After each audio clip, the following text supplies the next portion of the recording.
Okay, hello everyone, and welcome to another SD Times Live micro webinar. Today we'll be talking about how to automate your value stream.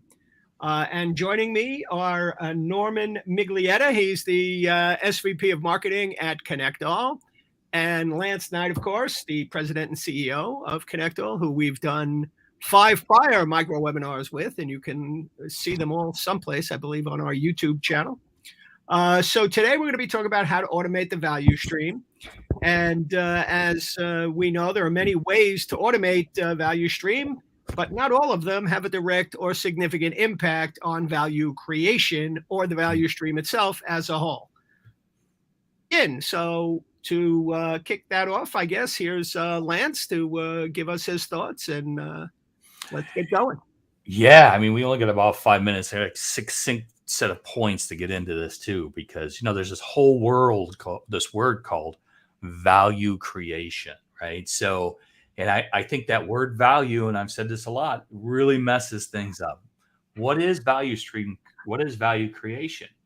And this is interesting point of view, and I've said this, and this is the good one.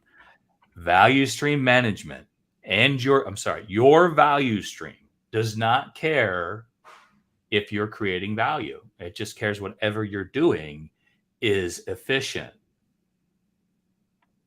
It doesn't care what you're putting through it. Just make sure you're doing it correctly.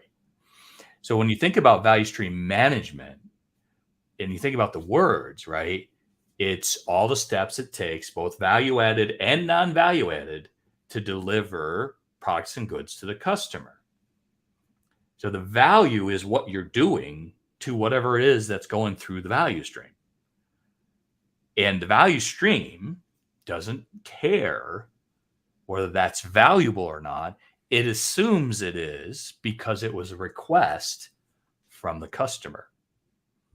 But let's decouple that into the world we are today, because that's lean, agile world, right? When you're thinking through it. So if you think about the space we're in, which is value stream management, you have to look at what's going in and what's coming out, and also determine before you put it into the value stream, is that valuable? Because what we have in this industry today is that thought of, how do I use value stream management to decide whether I've built something of value or not? I'm saying that has to happen before you put it into the value stream. That prioritization, those analytics, and a value stream management platform should help you do that. And then once you understand that, now I can look for places to automate, because we're talking about automation against disparate teams. Now, automation would be more of, I'm automated value-added and non-value-added work, not necessarily to achieve more value on the outside of to the customer.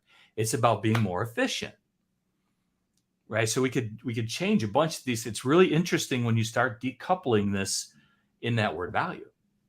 So if, for example, I can deliver higher quality and better product to my customers by automating the flow of work from my agile tool to my quality tool. And I remove that non-value added activity by making somebody log into 2 tickets. And now I'm delivering higher quality through the value stream. Mm-hmm. That's not saying what I put into it is valuable or what I'm working on is valuable. Now, again, I said this before, a value stream management platform should do both. Help you automate, remove non-value added activities, and enhance or look how you can do value-added activities more efficiently, at the same time as make sure what you're putting into the value stream is valuable as well. And then measuring what you have coming out, right? So that's the difference. So value stream management is really all about, how do I ensure that I am, in the most efficient way, delivering what's valuable because a customer requested. So when you think about automating in the value stream, you're automating in a whole bunch of different ways. You're automating some of that work between pushing code to deployment and production all the way down. You're automating all these different processes that happen in there. And you're looking for the ones that are non-value added. And one of the big things, I guess, is the whole shifting left piece, where I'm moving test of that non-value added activity. I'm trying to push that into either having developers do it, having the release do it, putting in tickets and tasks, and having a system of value stream manager platform see that, and then automate that.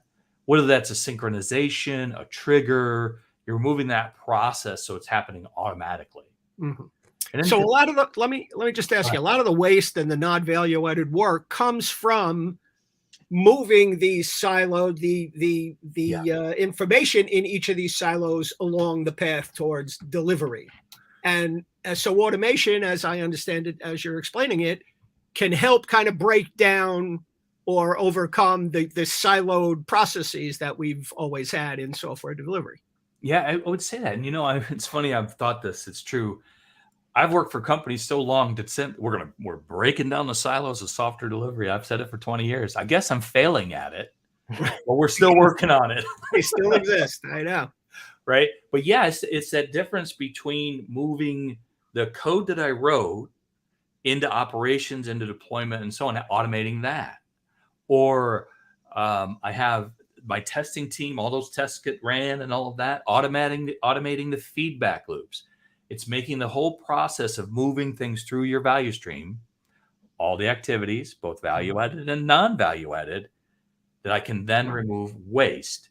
That's what automation can do for you. Right. Okay. So let me ask you this, because we're in disparate teams too, because you can have like this team, which is doing different, and it also helps you one more thing, it helps you identify dependencies to the linkages between the value streams. Yeah. So where do you start, and what do you need to do first to start the process of automation? Well, first you got to acknowledge that you have a value stream today. A lot of companies are saying, well, we are not doing anything with value stream management. Oh, but you are. You just don't know it.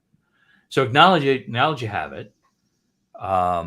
Then you have to map it, lay it out, figure it out, because we're talking about tools, but there's also the human side of this. You have to understand the methods, the processes. And I talk about using a SIPOC for that, right? And you can look up SIPOC if somebody needs to, but it's looking at the actual processes, not the tools. The tools are really important, but not the tools, because you could have steps in your value stream that are human-based that you don't know about, that you could easily automate or get rid of, and then become more efficient. So first, map it out, processes as well, and then look at how you can either automate some of that, maybe reorganizing your values, reorganizing your company around maybe different types of value streams in the way you do it. So you become more dependable or more predictable. Stumbling on words today, Dave. I don't know. I usually that word predictability, boom, comes out. You know what it is? I've been coding lately. So is that what it is? Coding. Yeah. But that's where you start. You start with a map of understanding how all the work gets broke down, because work gets broke down, right? A request comes in, epics are created, stories, tasks, tests, all this work just blows out. And then somehow miraculously, it all comes back together and you get something in production. So map the value stream, understand how you're going to do that, and then look for places to automate.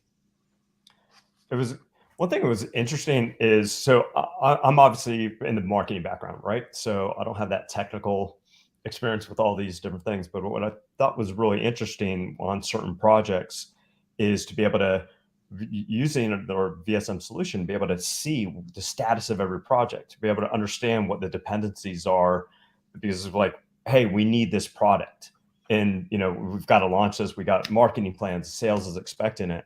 And then to be able to have that transparency of where it is in the process has been just a huge time saver. It just there's no longer the ambiguity. It's like we can look at the tool, be able to see where everything is, and be able to see how fast it's going through with the automation set up. So from an outsider's perspective, from a non-technical standpoint, that visibility into it really helps unify the whole team in terms of where projects are status wise, and be able to see those efficiencies. Like, wow, you guys made up a lot of time of this because you implemented some of the automation into it. So across those silos, across your whole value stream, and I know we're running out of time on this quick topic. Yeah. Dave, 93% of all activities are non-value added. Hmm. Some may be necessary. So which one can we automate? How can we make the developers more efficient? How can we make everybody, get a few minutes back in their time by not making more emails?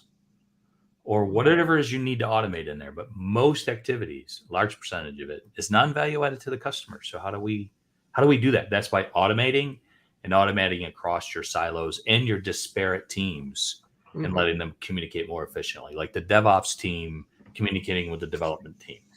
Why send an email?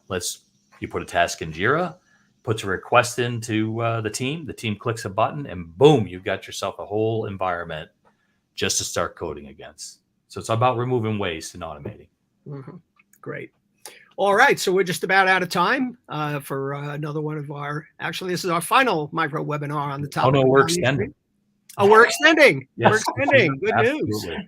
More to come. Stay tuned. Okay. Excellent. Yeah. It's a great topic. There's a lot of still confusion and messaging issues going on, but I know Lance and Norman are both working hard to kind of clarify for all you folks what exactly it means to be effective with value stream management. So look forward to the micro webinars coming up in the future. Lance Knight, Norman Miglietta from Connect All, thank you both very much for being here. Thanks to all our listeners. Again, I'm Dave Rubenstein, editor-in-chief of SD Times. So long for now. Thank you. Thanks, fellas.